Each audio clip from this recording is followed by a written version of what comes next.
They never said I love you. Not once. But when the storm came, he chose her. And what happened next, no one in that village ever forgot. We often think love is a conversation. But what if love is something quieter? Something shaped, carved, and woven long before it is ever spoken. They say that in the village of Omono, the air does not simply move, it remembers. It carries the scent of roasting maize at dusk, the laughter of children chasing shadows, and the quiet unspoken burdens of the elders who sit beneath the baobab tree. In Omono, nothing is ever truly lost. Every whisper becomes part of the wind. But even in a village so full of sound, there were two souls who lived between it. Zola the weaver and Kojo, the man they called the silent wind. Zola did not trust words. Words could be reshaped like wet clay, softened when convenient, sharpened when needed, and sometimes withdrawn altogether. But thread never lied. If you pulled too hard, it snapped. If you rushed it, it tangled. But if you listened to it, if you respect his tension, it became something strong enough to outlive you. And so Zola wove not just cloth, but truth. Welcome to the Afro Tales with Kemi, where African stories are told slowly, honestly, and with meaning. So sit back, open your heart, and walk with me through today's tale, told as always the African way. I am Kemi E. Across the marketplace, where the scent of sawdust mingled with palm oil and sun-warmed earth, sat Kojo. Years ago, a fever had passed through Omono like a thief in the night, and when it left, it took Kojo's voice with it. But it left something behind. A listening. It would hear what others would not. Not words, but intention. He would hold a piece of wood the way a mother holds a newborn, patiently, reverently, as if waiting for it to reveal its destiny. Mahogany for bowls that would cradle family meals, cedar for flutes that would carry longing into the evening sky, Iroko for stools that would bear the weight of generations. The villagers respected his craft, but they feared his silence.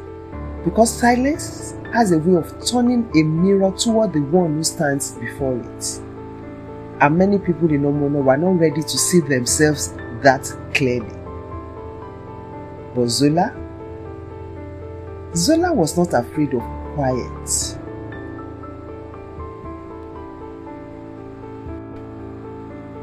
It happened on a Friday. The kind of Friday where the sun lingers a little longer, as though reluctant to leave. Zola's shuttle had cracked. The small simple tool that carried her thread, the heartbeat of her loom, was now useless in her hands. Without it, her work could not continue. Without it, her rhythm was broken. She walked through the market, past the chatter, past the bargaining voices, until she stood before Kojo. She said nothing. She simply placed his broken shuttle down. He said nothing. Kojo picked up the broken wood, his thumb tracing the fracture as if reading a story hidden in the grave. He looked at the wood. Then he looked at Zola. And in that moment, he did not see a customer. He saw someone who understood what it meant to create. He reached for a piece of dark ebony, aged, patient, unyielding, and began to carve. The sound of blade against the wood filled the space between them.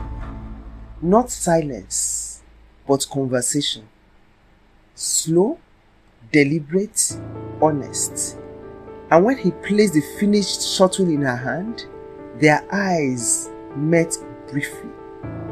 No words were exchanged, but something had already begun.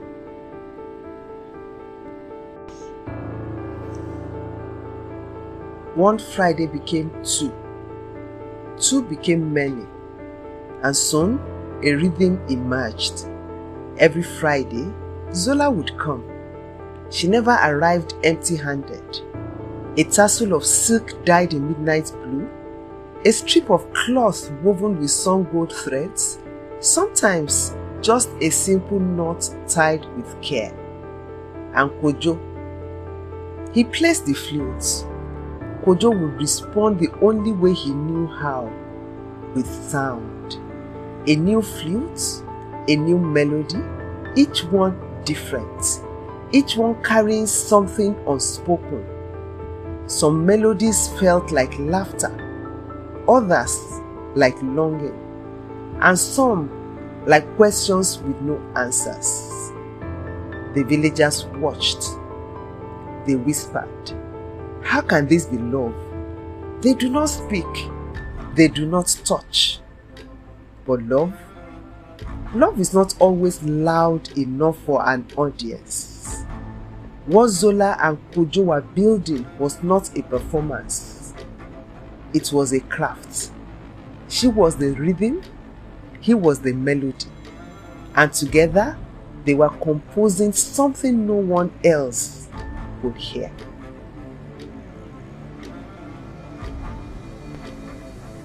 Then came the night the wind forgot how to be gentle. The sky darkened into a color of a bruised plum. Thunder crackled like splitting earth. Rain fell, not in drops, but in sheets of fury. The villagers ran for cover. But Zola was sleeping. Zola remembered. Her loom. It stood at the edge of the market, exposed, vulnerable, carrying weeks of work, threads dyed in rare indigo, patterns not yet finished. She ran. Through wind that clawed at her wrapper, through rain that blurred her sight, through fear that tightened her chest. And when she arrived, she stopped. Because her loom was not alone. There in the storm stood Kojo, soaked to the bone. His body curved around her work like a shield. He had wrapped his heavy carving blankets around the loom, anchoring them with rope, holding a tap against the raging wind. The rain struck him without mercy. But he did not move, not an inch. His hands trembled, his lips were pale, but his eyes were steady. Zola did not ask why. She did not say thank you, because some acts are too sacred for language. Instead, she took the half-finished wrap she had been weaving, a tapestry of gold and deep earth, a story still in progress, and she draped it over him, over them. For the first time, their crafts met. Her weaving protecting him, his protection preserving her work. And beneath the storm, they stood, not as two separate lives, but as one shared shelter. In that moment, they understood something many spend a lifetime trying to learn. Love is not what we say when the sky is clear. It is who we become when the storm arrives.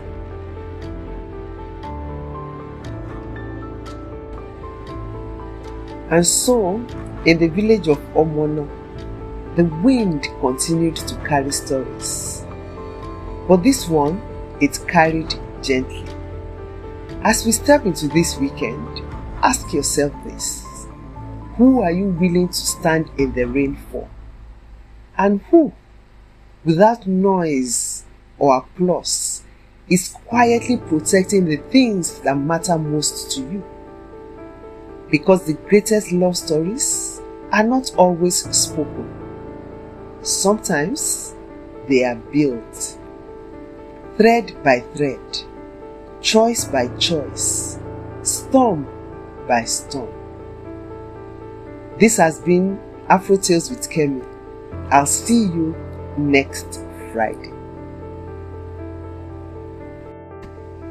True love does not always need a tongue to speak. Often, it is the hand that stays steady when the winds howl, and the heart that hears what the lips cannot say. When the drum speaks, Africa remains.